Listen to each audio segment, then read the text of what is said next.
Welcome to another special holiday bonus episode.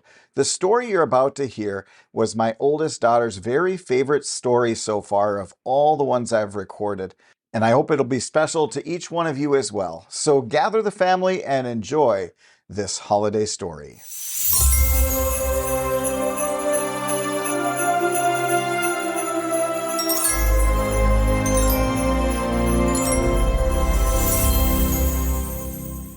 The Night My Father Came Home. Author unknown. My mother said he was gone for good, but I thought if I wrote to Santa Claus. As soon as I wrote the letter, I went down to the post office to mail it, so it would get there in time. Boy, there were about 1 million people standing in line and everything. And in there was all that Christmas music coming out of the big horn on the wall. Pretty soon I found the place in the wall where you put the letters in, but it was too high up. So I went out again and I went around to the back of the post office where there were these big doors open and a man was carrying boxes out to a truck. There must have been 1 million boxes. I never saw so many. There was nobody there but him. He was kind of tall and thin and his face was dirty from where he kept rubbing his hand across it. He had freckles and his ears stuck out. I don't know how old he was. Pretty old. 25, I guess, like my father. He kept picking up these boxes and throwing them on the truck. And he didn't see me, so I yanked on his coat. "Here's a letter," I said. "The place out there where you're supposed to put it in is too high up." He was lifting this big box and he stopped to look at me. It was kind of a mad look. Then he looked down at the letter and he made a noise like my father the time he never saw the skate that I left in the hall until he kind of slid downstairs on it. "That's what I've been waiting for," he said. "A letter to Santa Claus." He kind of groaned. "It might interest you to know that we have sent out 143,000 pieces of mail in the past week, and that there will be at least twice that much in the next 3 days before Christmas. This makes my day complete." I was glad he was glad, even though he didn't look so happy. He didn't take the letter, so I held it out again. "Will it get there right away?" I said. "It's important." "How old are you?" he said. He still sounded mad. "6, I said. "Well, 5. "What's your name?" he said. "Joe," I said. "Look, Joe," said he. He sure looked like he was going to yell at me, but all of a sudden he didn't. Like my father the time I took his shaving soap to make some frosting for my mud pies. "Joe, I can't take your letter," he said. "Believe me, it won't go anyplace. I mean, Santa Claus has already left the North Pole, see? He can't get any more letters. So just take it back to your folks. They'll take care of it for you." He didn't understand anything. "Look, I haven't got folks," I said. "I mean, I've got a mother, but she works in a store all day and I have to stay with Mrs. Henderson next door all the time after I get back from school. That's what I wrote in the letter. I want my father to come home." "Where'd he go?" He looked at me kind of funny, like he was waiting for something. He was sure dumb. "He just went away," I said. "He just got hurt in an accident and then he went away. My mother said he won't ever come back anymore, but I want to surprise her. He's got to come back for Christmas, on account of he promised I would get some marbles and a baseball glove and a football and an electric train. Last year I wasn't old enough, but I am now."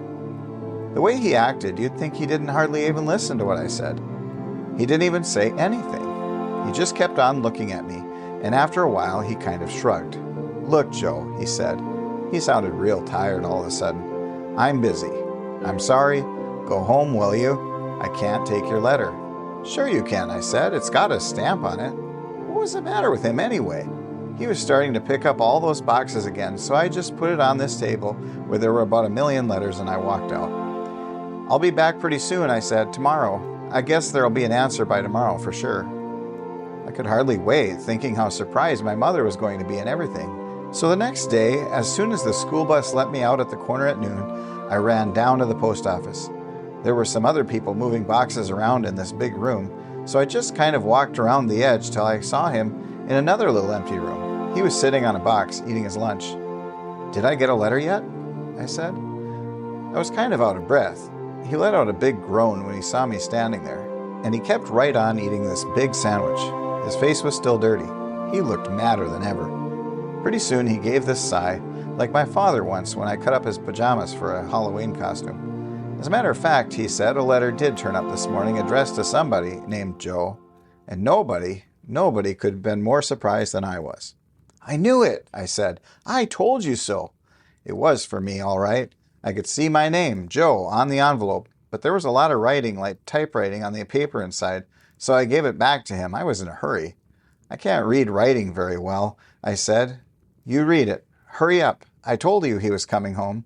Now wait a minute, Joe, he said. Let's wait and see what the letter says. I could hardly wait. I kept kind of jumping up and down. I was in such a hurry. Sit down, will you, he said. I sat down on this box beside him. He began to read kind of fast and running the words together. Dear Joe, thank you for your letter. I wish I could make sure your father would be home for Christmas, but I'm afraid I can't, so please don't count on it. However, I hope you have a Merry Christmas. Very truly yours, Santa Claus.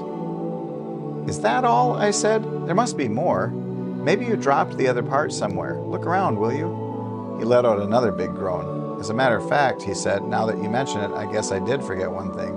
Some marbles turned up here this morning addressed to somebody named Joe. I guess they're for you, too. He reached in his pocket and pulled out this sack of marbles.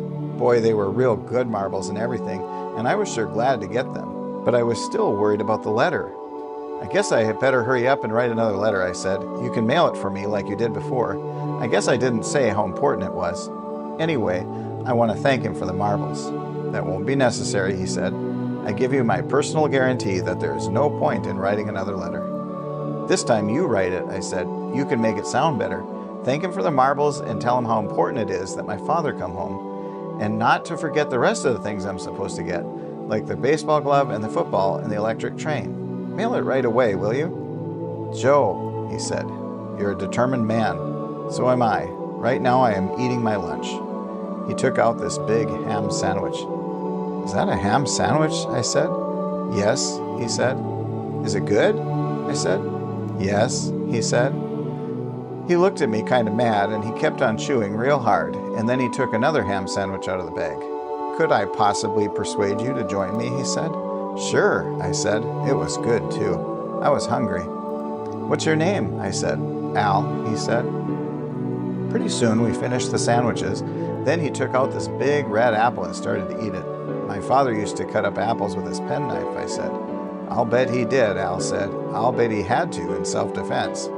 I watched Al cut up the apple and we ate it for a while. How come you didn't want to write this letter for me? I said. Don't you know how to write a letter? All of a sudden, Al threw the apple core clear out the door to the alley. I know how to write a letter all right, he said. I just don't know how to get the right answers. Maybe there was a worm in the apple or something. He sure looked funny. How come? I said. I mean, you don't think you're going to get what you want for Christmas either? You might put it that way, Al said. Only in the Army we call it a Dear John letter. Boy, did he look crabby all of a sudden, like this big lion the time my father took me to the zoo that had a toothache and tried to bite everybody. What's a Dear John letter? I said. Is it good or bad? I guess it was this letter that made him look so mad all the time, all right. Now he picked up an orange and threw it out the door without even eating it or anything. What's the matter with him anyway? Let's just skip it, Joe, he said pretty soon. All it means is that a girl married somebody else. Girls are sure dumb, I said. Playing with dolls and kissing people and everything. I hate girls. Hold that thought, Joe, Al said. It may come in handy later on. If you're in the Army, how come you work in the post office? I said.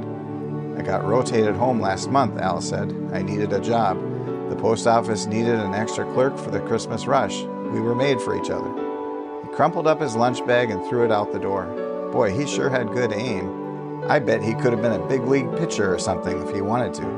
Look, Joe, he said, recess is over. If you have plans for this afternoon, don't let me detain you. Well, I guess I better get home on account of Mrs. Henderson will have a fit, I said. Don't forget to write the letter right away. Make it a good one. I'll be back tomorrow. Al kind of groaned again, like my father the time my white rat made a nest in his bedroom slipper. Look, Joe, he said, we've just been through all this. Take my word for it, it's a lost cause. I can't possibly write the letter. Sure you can, I said. I'll pay you back for the stamp and everything out of this money I saved up for Christmas. Send it airmail. I came right back after school the next day, and Al was eating his lunch again in this kind of empty room. He didn't even look up when I came in. He was eating a fried egg sandwich. Where's the letter? I said. Does it say my father is coming for sure? Al just kept on eating. He had kind of a fried egg mustache. Didn't it come yet? I said. There's only one more day until Christmas. Look, Joe, Al said. Let's not kid ourselves. I told you there wouldn't be any letter. Maybe it just didn't get here yet, I said. Wasn't there even a bag or box or anything like last time when he sent the marbles? Al let out this big, long sigh. As a matter of fact, he said, now that you mention it, I do remember finding this paper bag with your name on it. There seems to be some kind of big glove in it. He gave me this old, wrinkled paper bag. That's a baseball glove, I said. Don't you even know that? Boy, was he dumb. It was about 1,000,000 times too big, but it was sure a good glove. That's one of the things I'm supposed to get for Christmas, I said. Don't you remember? I already told you. There were the marbles and the baseball glove and a football and an electric train. I know, Al said. Just don't keep reminding me. Is that a fried egg sandwich? I said. Al gave it to me and took out another one. Joe, I'm eating my lunch, he said. I mean, we're eating my lunch. Don't you ever get anything to eat at school? You're not supposed to eat anything at school, I said. You sure didn't know anything. You're supposed to learn things. Didn't you ever go to school? Off and on, Al said. What things are you supposed to learn? Drawing and things, I said. I'm in kindergarten. What were you supposed to learn? Drawing and things, Al said. I was going to be an architect. I bet that would be fun, I said. What is it? It's somebody who builds things, Al said, like houses and so forth. He took out this big banana and peeled it, and I helped him to eat it. I sure wish we had a house, I said. Can you build one? First you have to learn how, Al said. Then why don't you learn how, I said. All of a sudden, Al threw the banana peel clear out the door to the alley. He was beginning to look mad again. Look, Joe, he said. It's a long grind. That was a long time ago. I had a lot of plans then that were never worked out. All of a sudden, he took this big candy bar and ate the whole thing before I could even say anything. I've got a whole new set of problems now, he said, like finding another job after Christmas. What kind of job, I said. Any kind of job, Al said. Who cares? What difference does it make? You're sure you don't want to build a house, I said, so you could have a dog in the backyard and everything? I sure like dogs. All of a sudden, Al threw the whole lunch bag out the door without even eating the rest of it or anything. Look, Joe, he said, I don't want to build a house. I don't want to be an architect. I don't want to have a dog in the backyard. Boy, he sure did look crabby now, like that big lion at the zoo when that man tried to fix his toothache that kept roaring and jumping up and biting people. Listen, Joe, he said, I've got to get back to work. You've got to get back home. Let's just skip the whole thing. Go play with your marbles. So then he went back to this big room with all the boxes, and he went inside of one of those cages where people sell stamps and everything. He shut the door, but I could tell which cage it was on account of it said stamps on the glass bar. There wasn't hardly anybody in this big room, so I went around the edge till I got to his door, and I opened it real quiet. There were about 1,000,000 people lined up on the other side of the cage, wanting to buy stamps and everything. Hey, Al, I said, you forgot to look for the letter. I'll come back tomorrow and help you find it. Al turned around and looked at me. He looked madder than ever. I mean, real mad, like my father the time I dropped his watch in the bathtub. Let's face it, Joe, he said. There isn't going to be any letter. I'm sorry, but sometimes you just don't get what you want for Christmas. You do if you want it hard enough, I said. My father said so. He said we would have a real big Christmas tree this year, and underneath there would be marbles and the baseball glove and the football and the... Listen, Joe, Al said. I've done all I can. I'm sorry, believe me. Run along, will you? Get lost. I just haven't got any more time to play games. Who asked him to play games anyway? All of a sudden, the door to the cage shut with a bang right in front of me. I guess it blew shut or something. So I went home. The next day, it was Christmas Eve, only not until that night. You know what I mean. I didn't get to go to the post office after school on account of Mrs. Henderson picked me up, but pretty soon I sneaked out while she was baking some cookies, and she thought I was taking a nap. I guess it was pretty late, all right. It was almost dark by the time I got there. It was sure cold. The back door to the post office was locked. I couldn't even open it. So I came around the side, and there was somebody sitting on the steps. It was Al. He still looked mad, like my father the time I got lost at the circus. He was sort of shivering and his face looked kind of blue. What are you doing here? He said. You're late. I was looking for you, I said. My mother said last night that my father really isn't going to come home for Christmas no matter what. She said I shouldn't have bothered you. I'm sorry I bothered you. Think nothing of it, Al said. Everything bothers me. He gave me this kind of lumpy-looking big bag. I just thought I'd better make sure you got this package that came for you today. It looks like it's got some kind of a ball in it. That's a football, I said. Boy, it was a real football, like they use in a football game and everything. Thanks for waiting, I said. I sat down beside him on the steps. It was pretty cold, all right. Joe, Al said, why don't you go home? He sounded like my father the time I put this real swell lizard I found once on his plate at dinner. Doesn't anybody pay attention to where you are? Sure they pay attention, I said. They think I'm asleep. My mother has to work late tonight, until 9 o'clock in the store, and she said afterwards she's going to go out again and get the Christmas tree. Only thing is, I'm going to surprise her. I'm going to get this big tree and put it up like my father always does, so we can put the electric train under it. What electric train? Al said. The one I wrote about in the letter, only it hasn't got here yet. I wouldn't count on it, Al said. You can't be too sure about getting things. For example, you need an electric train, but I need a new suit. One of us is apt to be disappointed. It'll come all right, I said. Everything else did. It'll probably be there when I get back home. Do you like to pick out Christmas trees and put the ornaments on and everything? No, Al said. I never bought a Christmas tree before, I said. I went with my father, but I guess it's easy all right. Have you got money? Sure, I've got money, I said. I guess he thought I was dumb or something. I had almost $1 saved up, and I spent 50 cents for a present for Mother, so I've got 35 cents left. All of a sudden, Al looked like he was getting mad again, or tired or something. Look, Joe, just go home, will you? He said. Forget about the Christmas tree and the electric train. Get a good night's sleep. I will, I said. First, I want to get the tree so we can put an electric train under it. I started down this street where I saw this big place where they sell Christmas trees. But I couldn't hardly even see the post office. It was too dark, so I kept on going. Pretty soon, I heard somebody in back of me. It was Al. Hey, Joe, he said. He had this kind of funny look on his face, like my father the time I made this big Father's Day card for him at school and brought it home to him. I just happened to think of a fellow I know who sells Christmas trees, Al said. I saw some big ones there for about 35 cents. Well, it was down this way, Al said, but if you don't mind waiting, I've got an errand to do first in the hardware store.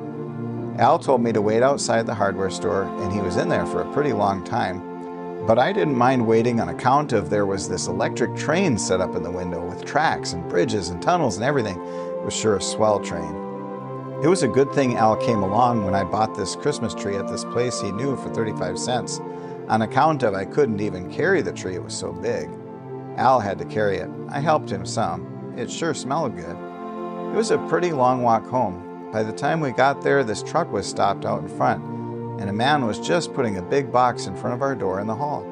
That's my electric train, I said. I told you it would get here. That's right, Al said. Now that I think of it, you did tell me. Mrs. Henderson was sure mad when she saw I'd sneaked out and everything, but Al said he would get me some supper, so after a while she unlocked the door to our apartment and we went inside. Boy, the tree I bought was too big even, but it fitted fine after Al cut the top of the tree off like my father used to. It turned out this electric train was so big it ran all around the living room. First we put down the tracks and the bridges and the tunnels and the trestle and the freight cars and the engine and the passenger chain and the caboose. Then Al put all these ornaments we had on the tree while I put the marbles and the baseball glove and the football underneath like they were supposed to be. He had just put this big star on top of the tree when my mother came in. Boy, was she surprised. She looked kind of tired and messed up, and she was carrying all these packages. This is Al, I said. My mother looked at Al, and he looked at her, and all of a sudden, they kind of smiled. Her face got all red, and she just sort of stood there. Well, this is certainly kind of you, my mother said. Her voice sure sounded funny. Joe has told me so much about you. I don't know how to thank you. Al started to climb down off the kitchen stool, and he sort of fell down the last step. It was a real pleasure, he said, real polite and everything. He sounded kind of funny, too. I really enjoy trimming a Christmas tree. What was the matter with him anyway? He didn't like to trim Christmas trees. Well, I'll be on my way now, he said. I'm very glad to have met you. Oh, do you have to hurry off? My mother said. I'm sure Joe would like you to stay. Boy, her face was sure pink. All of a sudden, she didn't look so tired. I've brought home some fruit cake, and I'll just put on some coffee. It won't take a minute. Won't you sit down? My mother sat down in a chair. Al sat down in another chair. I understand you work in the post office, my mother said. That must be interesting work. Well, it's only temporary, of course, Al said. I'm thinking of going back to study architecture. That's the career I'm really interested in, building and all. What did he say that for? He didn't like building at all. Hey, Al, I said, how come? My mother got up and went into the kitchen and started to make some coffee. Pretty soon you could smell the coffee and the Christmas tree all together. It sure smelled good. Al turned on the Christmas tree lights, and then he built a fire in the fireplace, and then he made the train go. It ran all over the room, under the bridges and over the mountains and through the tunnels. I never saw such a good train. Pretty soon my mother started to bring in a lot of things to eat, like when we had a party with my father in front of the fire. Her face was all pink and she kept on smiling and everything. She sure looked nice. Do you live around here? She asked Al. Yes, I have a room a few blocks away, Al said. But before too long I want to build a house with a big yard and plenty of room for a dog and all that. What did he go and say that for? Boy, he sure must have changed his mind or something. Hey, Al, I said, how come? Joe, Al said, there's something I've been meaning to tell you for quite some time. What? I said. Merry Christmas, he said. And that was the night my father came home. The end.